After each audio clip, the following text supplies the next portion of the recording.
Olá e uma excelente noite para você. Está começando mais uma edição do News 19 horas. A partir de agora, eu, Rafael Algarte, vou te fazer companhia para te deixar muito bem informado. Aquilo que é notícia no nosso país e também no que está acontecendo no mundo inteiro. A gente vai começar com uma história que chamou a atenção e que também reverberou ao longo do dia. É um influenciador conhecido como Gato Preto, que foi preso hoje depois que ele se envolveu num acidente de trânsito. Isso aconteceu aqui em São Paulo, logo no comecinho do dia. Esse influenciador, o nome dele é Samuel Santana, e a namorada, a influencer Bia Miranda, eles teriam saído de uma casa noturna por volta das 6 da manhã, usando um carro de luxo que vale mais de R$1 milhão. O motorista do veículo atingido por esse casal, que estava levando o filho até a estação de trem, nesse caso, no momento do acidente, onde acontece essa batida com o carro dos influenciadores. O que foi definido depois, do que a polícia queria descobrir, quem atravessou o sinal vermelho na Avenida Brigadeiro Faria Lima. E aí tem uma imagem daquela câmera da prefeitura e que mostra exatamente o que aconteceu.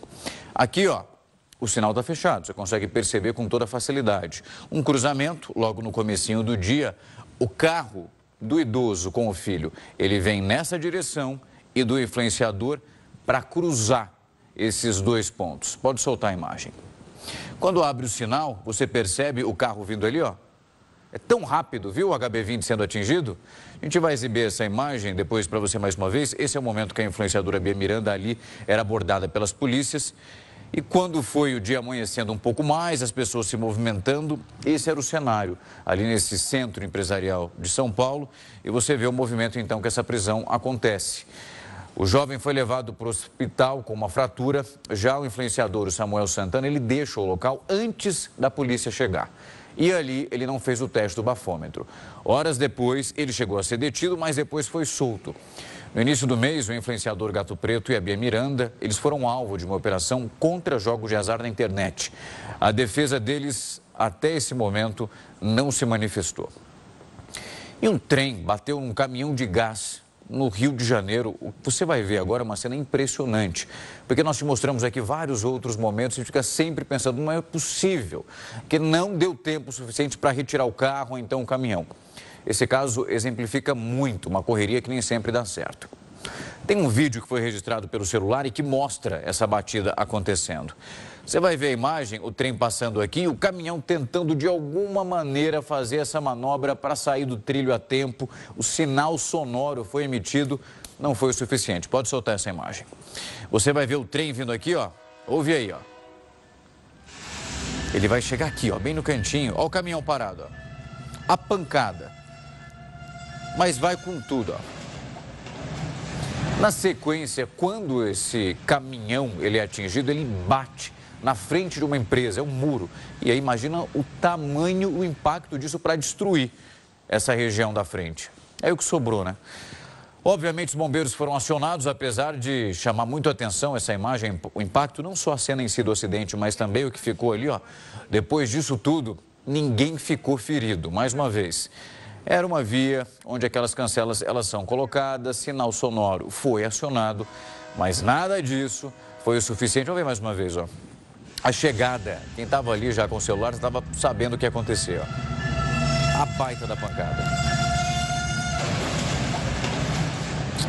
Enfim, apesar disso aí, ninguém ficou ferido. Claro que é um dano material e, obviamente, mais uma vez para tentar redobrar as medidas de segurança para a gente não ficar mostrando isso aí com frequência aqui no jornal. E um carro desgovernado que foi parar no telhado de uma casa, isso aconteceu em Presidente Getúlio, que fica em Santa Catarina. Quando você ouve isso, mas como é que o carro vai parar em cima do telhado? Olha o tamanho dessa ladeira e o quão íngreme ela é. O carro, ele vai vindo aqui, ó, está na altura do telhado da residência. Pode soltar a imagem, você vai ver o carro vindo numa tacada só. Ele vai vir aqui, ó. Mas ele mergulha na garagem dessa casa, ali embaixo não tinha nenhum cômodo, percebe que é um corredor ali do lado dessa residência. E de acordo com a Polícia Militar, foi uma falha mecânica que causou esse acidente que você está vendo. Apesar do susto e também dos danos materiais, nesse caso também, ninguém ficou ferido. É uma junção, né, de sorte. Ninguém na residência naquele momento. Esse carro que possivelmente sofreu uma falha mecânica, nós não temos ninguém que é responsável por ele também ficando machucado ou saindo dali com alguma fratura. Mas que ladeira, hein? É impressionante essa imagem. E uma mulher caiu de um ônibus em movimento e nesse instante, inclusive, ela bate com a cabeça no chão. A gente tem essa imagem para te mostrar. E segundo a vítima, no momento que ela entra nesse ônibus, vai se aproximando ali da porta de trás, ela já ficou com uma parte da bolsa que estava aqui no braço presa. E o motorista vai embora. Só que em certo momento, no próximo ponto, ele vai frear. E ela perde o equilíbrio, ela vai para fora do ônibus. Pode soltar essa cena. Você vai ver o ônibus vindo aqui, ó, olha a porta de trás. A hora que ele freia, a mulher, ela vai para fora com tudo e bate essa parte de trás aqui da cabeça. Ela vai tentando se equilibrar, mas não é o suficiente, ó. A hora que a porta abre, ela perde completamente o controle do próprio corpo nesse momento. Enfim, uma pancada muito brusca, assim como foi a freada dada por esse motorista. Ela perde o equilíbrio e vai, ó, para fora naquele momento, onde ela acaba caindo. Ela passou, inclusive, por atendimento médico depois desse episódio e foi liberada. Essa cena vem de Campinas, interior de São Paulo. E um porco que realmente fugiu da casa onde ele era criado e saiu perambulando pelas ruas de Maceió e chamou a atenção dos comerciantes. Ali o pessoal também saiu correndo com medo, porque era um porco aqui, ó, mais ou menos dessa altura. E várias tentativas, pode soltar essa imagem, para lançar. Olha o tamanho desse bicho. Enquanto a polícia não chegava, e também as equipes responsáveis por isso, a galera foi tentando se virar lá, tá vendo?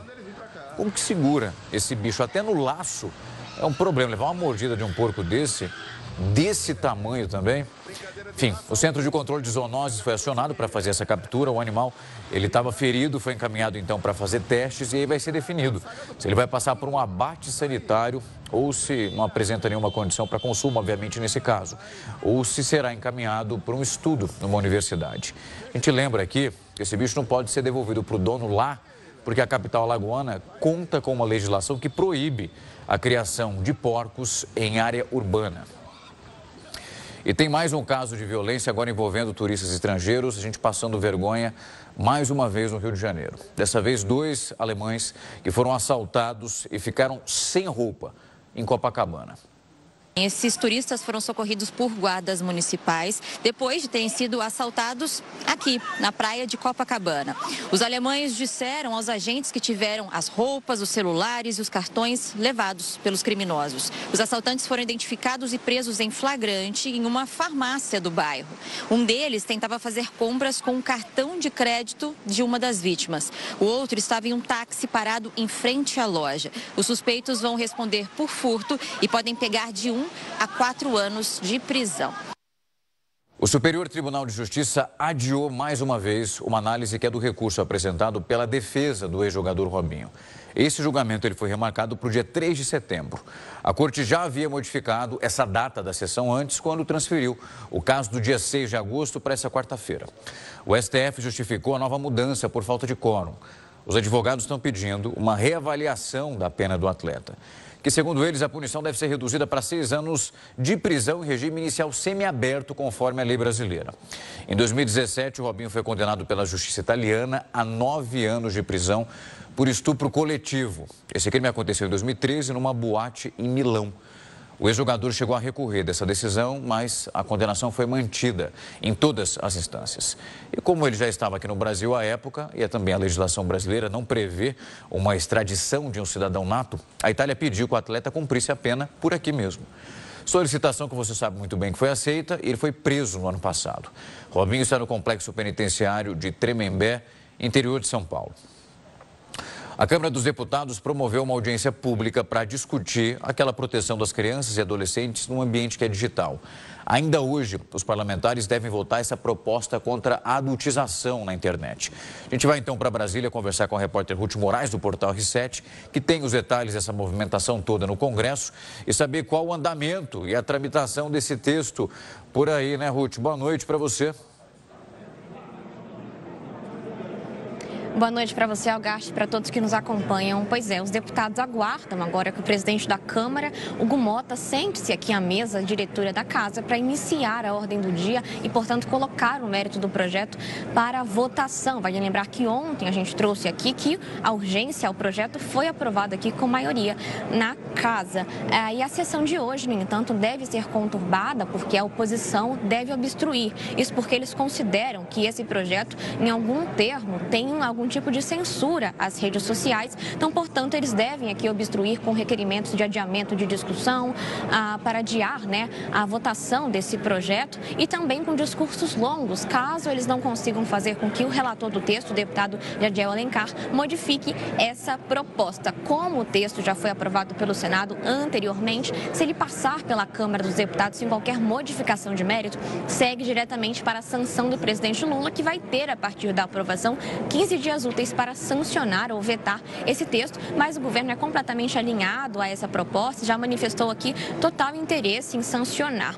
Esse texto, só para a gente entender, busca fazer com que as redes sociais endureçam as regras aqui de navegação para impedir o aliciamento de crianças e adolescentes nas plataformas digitais. Segundo a proposta, essas plataformas deverão tomar providências para evitar o bullying, a exploração sexual e padrões de uso aqui que possam induzir esses menores aos vícios ou a transtornos. Entre outras medidas, a proposta estabelece que as redes sociais terão de garantir a proteção e privacidade dos dados dessas crianças e adolescentes, prevenir a exposição a conteúdos inadequados à faixa etária e adotar uma verificação de idade confiável. As redes ainda devem permitir que os responsáveis controlem as interações, a geolocalização e o tempo de uso das telas desses menores de idade. O projeto, como a gente já trouxe aqui, já foi aprovado pelo Senado, mas ganhou força, ganhou tração no Congresso após o youtuber Felca publicar um vídeo expondo a exploração sexual e a adultização de crianças e adolescentes nas redes sociais. Um ponto importante da gravação de Felca, que ganhou o principal ponto aqui, né, ganhou prioridade no Congresso Nacional, é que ele mostra como as plataformas estão falhando na mediação desse conteúdo nas redes sociais. Então, ele cita, por exemplo, que criminosos conseguem dar likes e compartilhar essas publicações nas plataformas e, a partir disso, as plataformas elas indicam cada vez mais esse tipo de conteúdos para eles, dando início aqui a um ciclo sem fim, né, de compartilhamento de conteúdos aqui ilícitos de menores de idade. O governo considera que, se o texto for aprovado, vai ser uma grande vitória do Palácio do Planalto e estuda enviar nos próximos dias, até mesmo na próxima semana, um outro projeto para o Congresso, mas dessa vez de regulamentação das redes sociais. Eles enxergam que é uma oportunidade de trazer esse tema à tona, já que a Casa está se propondo a discutir e aprovar um projeto para proteger crianças e adolescentes. Algarte. Ruth, a Câmara também vota hoje aquele projeto de lei que vai proibir o desconto para entidades associativas na folha de pagamento dos aposentados e também pensionistas do INSS. A Comissão Parlamentar Mista de Inquérito, inclusive, do INSS, foi instalada hoje no Congresso. E aí tivemos um episódio em relação, obviamente, à expectativa da aprovação desse PL na Casa. E o resultado dessa instalação e presidência hoje deu o que falar, né, Ruth? Exatamente, Algarte. Foi meio conturbado, né, pela manhã aqui a instalação dessa CPMI, mas agora que a Câmara dos Deputados se prepara para votar esse projeto. Apesar de não ter ainda a pauta divulgada, o relator do texto, o deputado Danilo Forte, disse para a gente aqui há poucos minutos antes da gente entrar aqui no ar que o presidente Hugo Mota prometeu para ele que pautaria hoje a votação desse mérito, desse projeto de lei para proibir, né, os descontos de entidades associativas nos pagamentos de aposentados e pensionistas do INSS. Diferentemente da pauta com relação à proteção das crianças, a oposição concorda com esse projeto do INSS, portanto, tem amplo aqui consenso no Congresso Nacional. Só para a gente lembrar, esse texto teve a urgência aprovada no primeiro semestre aqui na Câmara dos Deputados e Danilo Forte, que é o relator, apresentou o parecer nesta semana, nesta segunda-feira aqui, o texto que conta com mais de, acho que 30 projetos que foram apresentados por parlamentares aqui após a operação da Polícia Federal sem desconto. Esse projeto aqui deve fortalecer aqui a proteção dos beneficiários do INSS e do BPC, que é o benefício de prestação continuada, para preservar a integralidade desses vencimentos. Além disso, como a gente trouxe, proíbe esses descontos aqui e prevê a devolução total dos valores cobrados de forma indevida em até 30 dias. Se a entidade não devolver esse valor, vai ser o INSS que vai ter que arcar com esses custos aqui e também o texto estabelece que o Instituto vai ter que ressarcir todas as vítimas aqui e localizar essas vítimas. Outros pontos que são importantes do projeto é que a contratação de empréstimos por parte dos aposentados e pensionistas só vai ser válida mediante uma biometria ou com uma assinatura eletrônica do beneficiário e que os bens dos fraudadores poderão ser usados junto à Justiça para garantir o ressarcimento a essas vítimas. Então, ele endurece esse e também parte desses fraudulentas. Como a gente trouxe o projeto, ele ganhou força aqui após essa operação da Polícia Federal, que mostrou, né, a cobrança irregular feitas por associações aqui que eram vinculadas ao INSS. Segundo a investigação, esses grupos devem ter desviado mais de 6 bilhões de reais nos últimos 6 anos. E o Congresso, a fim de colaborar com a investigação, mas desta vez em praça pública, além de votar esse projeto, instalou hoje essa CPMI para apurar essas fraudes. E o governo já saiu derrotado da primeira sessão de instalação dos trabalhos, porque contava com a presidência do senador Omar Aziz e com a relatoria do deputado federal Rafael Brito. Ambos foram indicados pelos presidentes do Senado e da Câmara, Davi Alcolumbre e Hugo Mota, respectivamente, e com o aval do governo federal, por serem parlamentares mais ali que não são tão alinhados com a oposição, se declaram como parlamentares independentes. No entanto, uma atuação ostensiva da oposição hoje na CPMI garantiu uma reviravolta e eles elegeram o senador Carlos Viana, presidente da comissão, por 17 votos a favor e 14 votos contrários. E Viana, por sua vez, escolheu o deputado Alfredo Gaspar como relator dessa CPMI. Os dois são alinhados à oposição. E após eleito aqui, o senador Carlos Viana destacou que a comissão pretende esclarecer esses fatos, punir os verdadeiros responsáveis e criar meios para evitar que esse crime aconteça novamente. Vamos conferir? Quer esclarecer o que aconteceu, pedir a punição dos culpados e, principalmente, gerar novos projetos e políticas que não permitam a repetição de um momento tão vergonhoso para o Brasil como o desvio de dinheiro de aposentados, pensionistas, pessoas que trabalharam uma vida inteira e depositaram a confiança na Previdência, outros que dependem da Previdência para a sua sobrevivência por necessidade, por idade. Nós temos uma missão muito grande pela frente, senhores deputados, senhores senadores. E eu confio principalmente no bom senso, na responsabilidade, mas no respeito entre todos os partidos e todos os parlamentares. Nesses 7 anos em que estou senador, tenho me dialogado com todos os grupos, todas as bancadas. O líder do governo no Congresso, o senador Randolfo Rodrigues, admitiu, após todo esse imbróglio, que o governo falhou aqui na instalação dessa CPMI. Ele admitiu, né, que ele mesmo teve culpa, disse que subestimou a oposição. Isso porque 2 votos foram os que garantiram a vitória da oposição aqui. São 2 vagas que são de forma titular do MDB e do PDT, que são partidos historicamente alinhados ao presidente Lula, mas os 2 deputados que fazem parte, né, que ocupam essa vaga, não puderam, por questões pessoais, comparecerem hoje à CPMI. Nesse caso, em virtude do sistema de bloco que há na Câmara dos Deputados, bloco partidário, né? Os 2 deputados que assumiram essas vagas, os deputados suplentes, são do PL, Partido Liberal, que é de oposição. E esses 2 votos garantiram a vitória da oposição na CPMI. Randolfo disse que não havia prestado atenção de que teriam essas 2 faltas, então foi mesmo ali uma falha do governo que eles mesmos admitem. Mas aqui o governo considera que o relator, ele deve, de alguma forma, tentar colocar o governo como alvo dessas investigações, como se o governo Lula fosse, de fato, o real culpado por toda essa questão da fraude do INSS, apesar da investigação da Polícia Federal indicar que os descontos indevidos começaram em 2019, portanto, antes mesmo do início do governo do presidente Lula. Mas Randolfo ponderou aqui que o governo deve ter maioria na CPMI e que, portanto, para conduzir os trabalhos, aprovar requerimentos, aprovar convocações, pedidos de esclarecimentos, o governo deve, de alguma forma, conseguir manter maioria e conseguir aqui, de alguma forma, manter o trabalho da CPMI de forma isenta. Gatti, volto com você.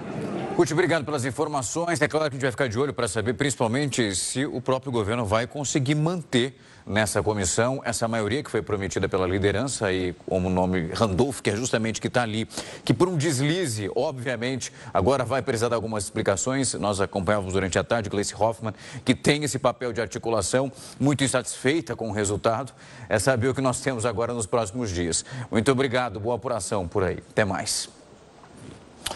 Uma notícia que acaba de chegar. A Polícia Federal indiciou agora há pouco o ex-presidente Jair Bolsonaro e o filho dele, o deputado federal Eduardo Bolsonaro, por tentativa de obstrução de justiça naquele processo que investiga uma tentativa de golpe de Estado. Essa decisão consta num relatório que você vê agora na sua tela, que foi entregue ao Supremo Tribunal Federal. E esse despacho que você acompanha junto comigo, inclusive, acaba ressaltando medidas contra o pastor Silas Malafaia, que ele é alvo de busca e apreensão e também de retenção desse passaporte. Eu vou ler para vocês na íntegra o que diz esse documento, vocês acompanham junto comigo. Trata-se, então, dessa PET autuada a partir da representação da Polícia Federal subscrita pelos delegados da Polícia Federal, Leandro Almada da Costa, Rafael Machado Caldeira e Itauã de Oliveira Pereira, e distribuída também à minha relatoria por prevenção. Ele traz a numeração justamente dessa petição, 14.129, Distrito Federal, por meio da qual requer uma realização dessa busca pessoal e a imposição de medidas cautelares diversas da prisão em face de Silas, tá vendo? O nome do pastor Silas Lima Malafaia. E aí a documentação que você vê nesse documento. A Procuradoria-Geral da República se manifestou sobre as medidas cautelares pleiteadas nessa representação policial. E aí você vai vendo esse pedido feito e essa representação já da PF. Por essa busca pessoal da pessoa a seguir descrita, onde quer que seja localizada, para apreensão de materiais relacionados aos fatos investigados. Mais uma vez, essa descrição. Temos de Silas Lima Malafaia. E aí ele vai especificando justamente nesse pedido, pela decretação das medidas cautelares diversas de prisão ao seguinte investigado. E aí nós temos o que vai sendo descrito como a proibição de manter contato com os demais investigados, que é o caso do ex-presidente Jair Messias Bolsonaro e também o filho Eduardo Bolsonaro. E segundo a investigação, os agentes também cumpriram mandado de busca pessoal contra o pastor. E aí ele foi localizado, também apreendido o celular e outros materiais. Malafaia retornou nessa quarta ao Brasil, ele que estava em Lisboa. Ele foi recebido no aeroporto do Galeão, no Rio de Janeiro, e conduzido para prestar o depoimento à Polícia Federal. Nesse próprio relatório, a PF também informou que foram extraídos do celular de Jair Bolsonaro áudios e conversas com Malafaia e também Eduardo Bolsonaro, e que haviam sido apagados. Esses registros reforçariam, segundo os investigadores, as tentativas de articulação para intimidar autoridades brasileiras e atrapalhar os inquéritos que apuram a suposta trama de golpe de Estado. Claro que a gente está acompanhando qualquer outra novidade em relação a esse caso, você acompanha aqui na nossa programação. A gente fala sobre as tarifas comerciais aplicadas pelos Estados Unidos contra o Brasil e que foram tema de uma conversa entre Lula e o líder francês Emmanuel Macron. Em uma ligação telefônica de quase 1 hora, o presidente repudiou o uso político das taxas e mencionou as medidas adotadas pelo governo para a proteção de trabalhadores e empresas brasileiras. Também foi citado o recurso apresentado à Organização Mundial do Comércio. Esta semana, os Estados Unidos aceitaram o pedido de consulta feito pelo Brasil na OMC, mas afirmaram que parte das queixas são temas de segurança nacional, por isso não estão sujeitas à revisão da entidade. Na conversa, Macron e Lula defenderam o multilateralismo e o livre comércio. O presidente brasileiro ainda disse que vai trabalhar para concluir novos acordos e abrir mercados para a produção nacional. Os líderes se comprometeram a concluir o diálogo para a assinatura do acordo Mercosul-União Europeia ainda neste semestre. Eles também falaram sobre a questão climática. Lula pediu para que a Europa apresente na COP30 metas à altura do desafio que o planeta enfrenta. A cúpula vai acontecer em novembro em Belém.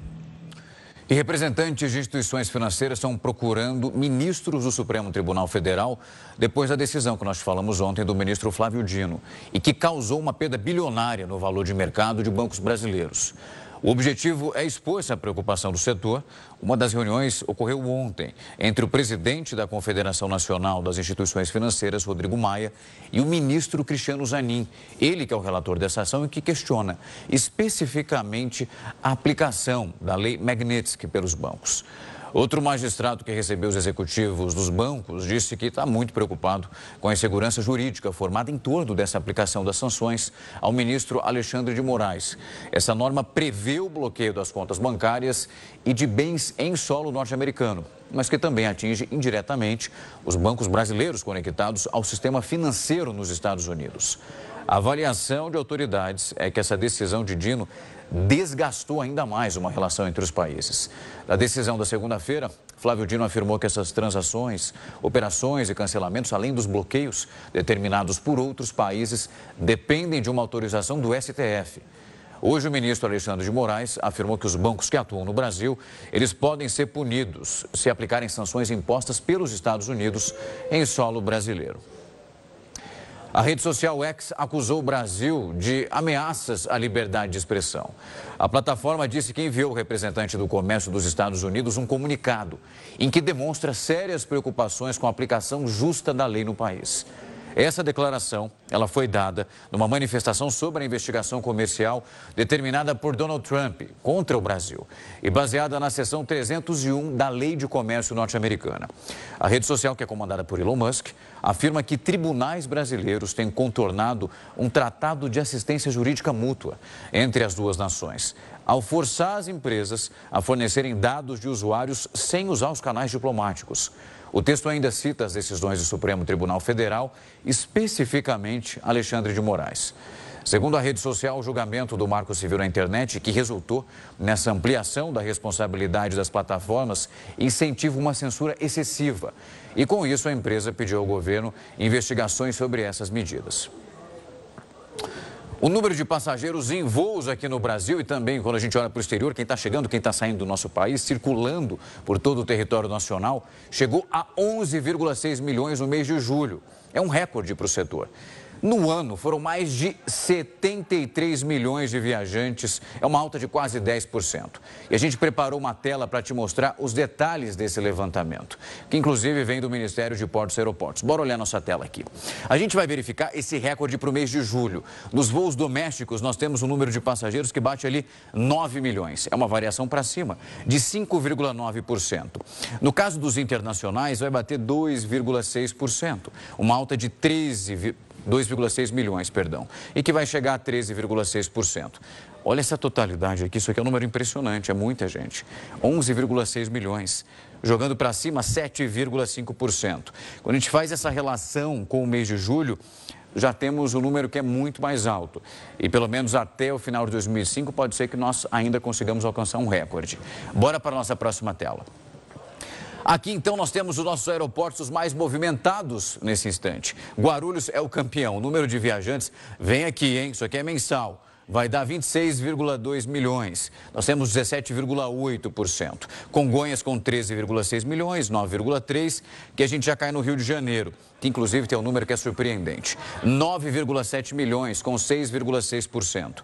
Aeroporto de Brasília, 9 milhões, 6%. E Confins, 7,4 milhões, com 5%. Enfim, a gente precisa olhar para entender a importância e como as unidades da federação vão trabalhando. Isso que é extremamente importante.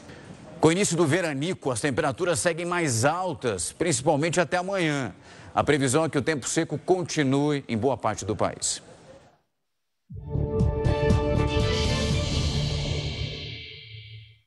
Grande parte do país vai ter uma quinta de tempo aberto e ensolarado. Destaque ainda para a presença de umidade em algumas áreas, provocando chuva entre o sul de Mato Grosso do Sul e o interior do Rio Grande do Sul. No litoral do Nordeste, infiltração marítima ainda mantendo o risco de temporal em Maceió e possibilidade de chuva moderada no Recife e em Natal.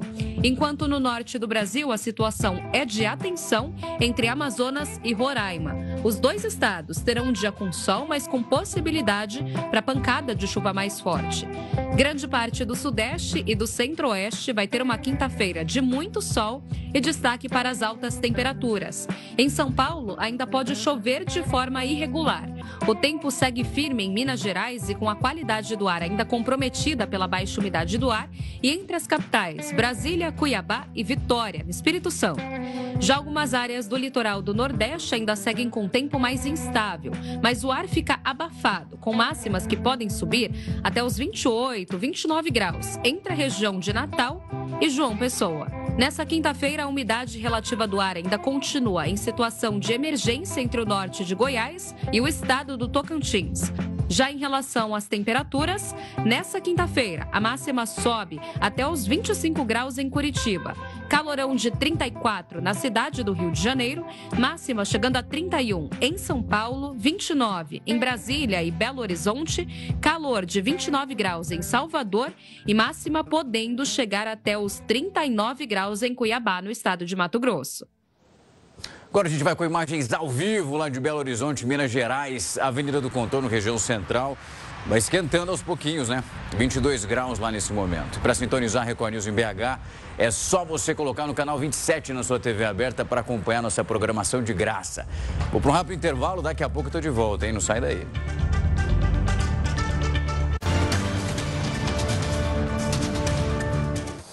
News 19 horas está de volta. A gente continua acompanhando as últimas informações sobre a Polícia Federal que indiciou o ex-presidente e também o filho dele, o deputado Eduardo Bolsonaro. E o que a gente vem mostrando nesse momento aqui é um documento de 170 páginas que foi divulgado já pela própria Polícia Federal no âmbito dessa operação e que vai embasando aquilo que foi realizado nesse momento. Aqui nós temos exatamente um ponto onde a Polícia Federal vai analisando através da sua investigação e que começa no mês de maio justamente para verificar sobre aquelas denúncias sobre atentado de golpe logo depois das eleições, as últimas presidenciais, onde o presidente Lula foi eleito, aqueles caminhos que foram realizados através de inúmeras investigações e também dos processos que já te mostramos aqui em tantos outros momentos. O que a gente tem agora é esse documento da Polícia Federal e que mostra exatamente o que eles conseguiram apurar e que vai relatando uma possibilidade de pedir asilo para a Argentina. Eu vou ler a íntegra para você acompanhar esse documento junto comigo. Durante essa análise do material que foi apreendido, foi identificado um arquivo de texto no formato de DOC, com uma última modificação, isso lá no ano passado, dia 12/2/2024, cujo conteúdo revela que Jair Messias Bolsonaro praticou atos para obter asilo político na Argentina. Embora se trate de um único documento, num formato editável, sem data e assinatura, o seu teor revela que o réu, desde a deflagração da operação Tempus Veritatis, ressaltando aqui, Tempus Veritatis é justamente esse momento e essa investigação sobre uma tentativa de golpe de Estado depois da última eleição presidencial. E que planejou atos para fugir do país com o objetivo de impedir a aplicação da lei penal. Trata-se de um arquivo, Carta Jair Messias Bolsonaro, o qual, conforme os seus, tá vendo aqui, ó, metadados, foi salvo no celular do ex-presidente, no dia 10/2/2024, às 18 horas e 28 minutos. O criador e último autor desse documento, remetente ao usuário, e ele vai trazendo alguns outros pontos.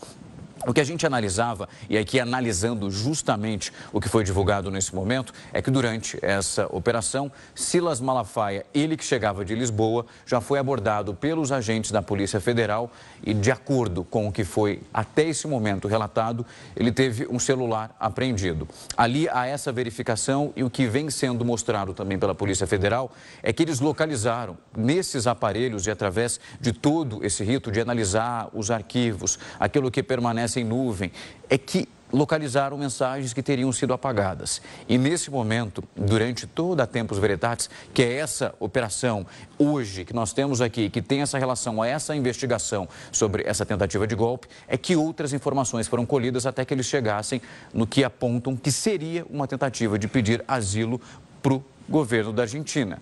Até esse momento, em relação às investigações que foram divulgadas, envolvendo os depoimentos que foram realizados, as relações que foram feitas, em nenhum momento isso tinha sido, pelo menos, ventilado. A gente está acompanhando para saber quais são as outras verificações que vão sendo, pelo menos, divulgadas nos próximos minutos e vamos trazendo tudo isso aqui para você. O governo israelense deu, pelo menos até esse momento, os primeiros passos para conseguir executar o plano de tomar a cidade de Gaza. O ministro da Defesa, nós temos ali Israel Katz, que autorizou nessa quarta-feira a mobilização de 60 mil reservistas para ocupar militarmente a região. É o maior do território nesse momento. O avanço já havia sido aprovado pelo Gabinete de Segurança no início do mês. Nessa ocasião, o órgão também definiu estratégias para assumir o controle de todo o enclave, libertar os reféns e também conseguir desarmar o Hamas. Essa nova medida prevê um cessar-fogo de 60 dias, a libertação de 10 capturados pelo Hamas e uma discussão de um acordo de paz. Os outros reféns seriam entregues numa segunda rodada de negociações. Esse é o ponto em que Israel já revelou discordar em outras ocasiões, já que o país quer uma liberação dos sobreviventes de uma única vez. Os Estados Unidos deslocaram 3 destroyeres para o sul do Caribe. Essa operação envolve a mobilização de mais de 4 mil militares. Esse envio dos navios de guerra a essa região é visto como uma pressão contra o regime de Nicolás Maduro na Venezuela. Isso porque a medida acontece na mesma semana em que a porta-voz da Casa Branca declarou que o governo norte-americano vai usar toda a sua força contra a gestão chavista. A frota tem uma capacidade de defesa contra as armas químicas, biológicas e nucleares. E segundo as agências, e também principalmente aquilo que foi divulgado pela Reuters e Associated Press, o objetivo dessa operação é combater o tráfico de drogas. Já no primeiro mandato, em 2020, Donald Trump havia acusado Maduro de envolvimento com narcoterrorismo.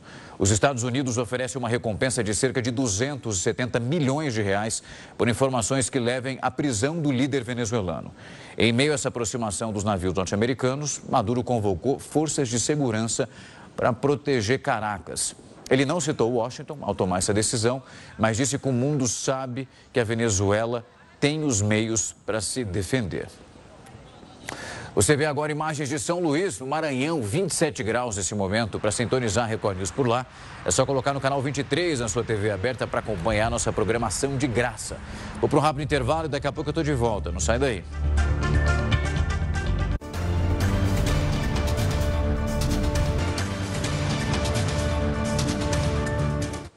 Depois da taxação de 50% imposta pelos Estados Unidos, vários setores da economia iniciaram uma busca por novos mercados para tentar substituir esses parceiros comerciais. Mas mesmo com essa estratégia, o cenário ele ainda é pessimista.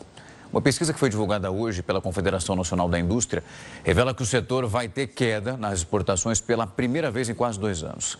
O economista Roberto Gianetti fez uma análise sobre os impactos, então, dessas tarifas.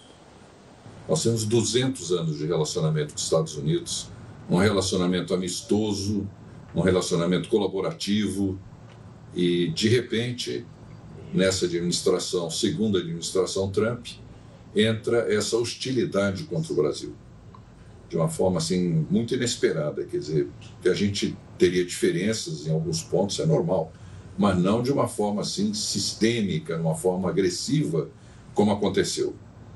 E, portanto, estamos agora dentro de uma zona de imprevisibilidade, onde dificulta todas as atividades do setor empresarial. Investimento, exportações, emprego, está tudo no ar. Ninguém sabe dizer com certeza o que vai acontecer amanhã. Substituir 2, 3 milhões em outro mercado é possível. Talvez a gente consiga vender mais para a Europa, porque outros países vão vender mais para os Estados Unidos, substituindo o Brasil, por exemplo, a Colômbia. Pode ter um efeito de acomodação dos fluxos de comércio. Mas tem situações, por exemplo, que me deixam muito preocupado, o setor do peixe no Nordeste. Empresas que têm 70%, 80% das suas exportações com destino aos Estados Unidos. Normalmente peixe vermelho. Não vai conseguir mercado fácil. E é um produto perecível. Está lá nas câmaras frigoríficas esperando para ir aonde? Talvez tenha que vender no mercado interno do Brasil com desconto, com prejuízo. Ou procurar outro mercado alternativo de uma forma muito excepcional. Frutas, a manga, não é fácil de vender manga. Você tem que criar o hábito de consumo. Tem gente que nem conhece manga. Então, aquela manga que era vendida nos Estados Unidos vai para onde? Está lá no pé para colher, colhe, não colhe. São angústias, amarguras que o empresário brasileiro hoje está sofrendo. O consumidor americano e as empresas americanas que importam nossos produtos estão reclamando com tanta veemência em Washington que em algum momento eles vão ter que ceder.